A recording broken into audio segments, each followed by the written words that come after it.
네, 오미크론 확산으로 확진자가 급증세를 보이고 있는데요. 특히 요양병원과 요양시설에서 집단 감염이 계속되고 있습니다. 이에 따라 정부는 4차 접종까지 진행하는 방안도 검토하고 있는데요. 자세한 내용 현장에 나가는 취재기자 연결해서 알아보겠습니다. 김철희 기자. 네, 서울 독산동 요양병원 앞에 나와 있습니다. 네, 그곳에서도 집단 감염이 일어났는데 현장 분위기 어떻습니까? 네, 제가 나와 있는 이곳에서도 집단 감염이 발생했습니다. 현재도 병원 안으로의 출입은 엄격하게 통제되고 있는데요. 특히 집단 감염이 발생한 5층과 8층에서는 현재도 동일 집단 격리가 유지되고 있습니다.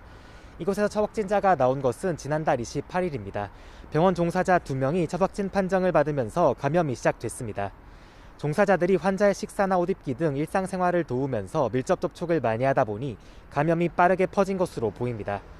또 일부 종사자들이 노조 가입을 독려하기 위해 증상 발현 뒤에도 병원 곳곳을 돌아다녔다는 내부 증언이 나오기도 했습니다.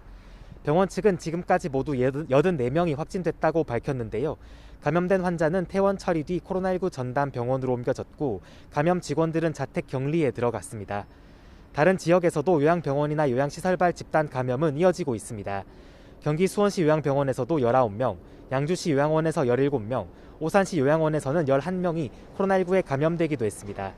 지난 1월 한 달 동안 요양병원과 시설에서는 모두 66건의 집단 감염이 발생해 2,490명이 감염됐고 2월 첫째 주에도 벌써 121명이 확진 판정을 받았는데요.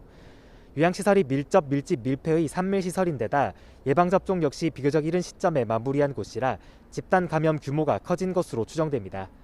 방역당국은 종사자 선제 검사와 입원 입소자 PCR 검사 방침을 유지하고 시설 내 보건용 마스크 착용, 환기 등 감염 관리도 계속하겠다고 밝혔습니다. 여기에 더해 정부는 요양시설 4차 접종 계획도 수립하고 있는데요. 면역도 조사와 백신 효과를 검토한 뒤 명확한 계획을 세울 예정입니다. 시설 내 미접종자에 대해서는 지난 1월 사용 허가가 난 노바백스 백신을 활용해 접종을 독려하겠다는 방침입니다. 지금까지 서울 독산동 요양병원 앞에서 YTN 김철입니다.